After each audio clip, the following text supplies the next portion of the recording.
Hi guys, welcome back to the Filmy Mic. और आज मैं रिव्यू करने वाला हूँ दंगे मूवी का। तो ये कहानी है दो ऐसे लड़कों की जिन दोनों की एज में तो काफी गैप है, लेकिन ये एक साथ एक मॉडर्न स्कूल में रहते हैं और छुट्टियों के चलते बाकी सारे लोग घर गए हुए हैं, ये दोनों साथ में रह रहे हैं। तो इसी बीच इनकी अच्छी दोस्ती हो जाती है। लेकिन जब सारे लोग वापस आते हैं तो जो बड़ा लड़का है उसके कुछ दोस्त मिलके छोटे वाले और उसके दोस्तों का बुली करते हैं। तो अब ये दोनों बड़े हो गए हैं, तो जिस छोटे बच्चे को इन्होंने बुली करा था अब उसकी जिंदगी का सिर्फ एक लक्ष्य है कि बड़े लड़के के पास जाना और वो हर एक चीज जो उसे प्यारी है उसे उससे दूर कर देना या उसे छीन लेना, उसकी आंखों के सामने उसे बता करके उससे अलग करना। यहां तक अच्छी लग रही है ना स्टोरी? बस इतनी ही है। अब बुरा वाला पार्ट सुनो। राइटर से इनके किसी ने बोल दिया कि भाई कुछ समाज को सोशल मैसेज देना है, कुछ तो करो।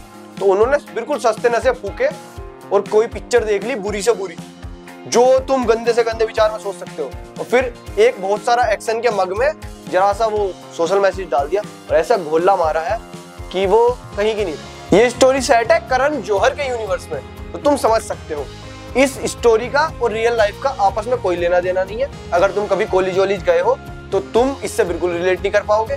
अगर तुम इस दुनिया में रहते हो तो भी तुम इससे बिल्कुल रिलेट नहीं कर पाओगे। इस मूवी के लीड रोल में हमें देखने को मिलते हैं हर्षवर्धन राणे।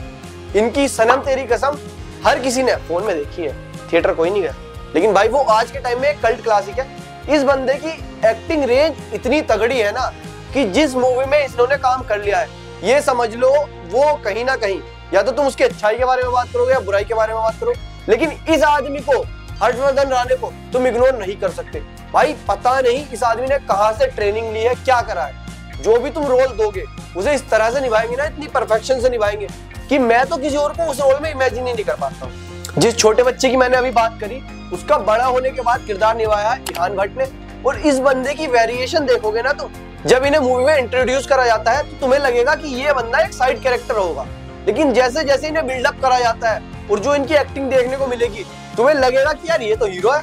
फिर तुम हर्षवर्धन राणे को बुलाए, फिर तुम्हें महसूस होगा कि यार दोनों ही ऐसे बंदे हैं, ऐसा उन्हें किरदार मिला है कि दोनों ही हीरो है।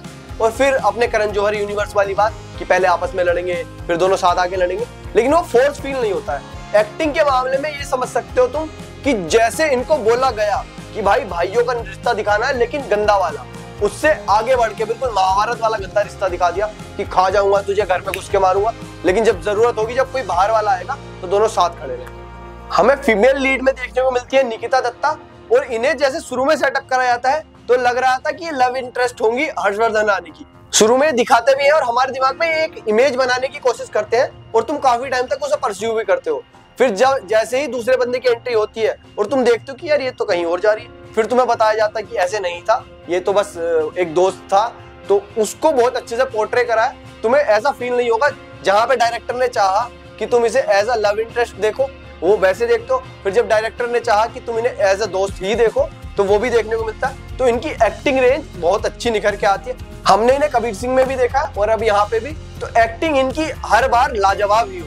तो किसी भी मूवी में सबसे जरूरी काम क्या होता है? राइटर का, डायरेक्टर का, स्क्रीन प्ले राइटर का, और भी जो 10-12 काम होते हैं एक पिक्चर में, वो सारे काम करे अपने विजय नाम ज्ञान, और कोई सा काम तमीज से नहीं करा। ना स्टोरी तमीज से लिख पाए, ना डायरेक्शन तमीज से कर पाए।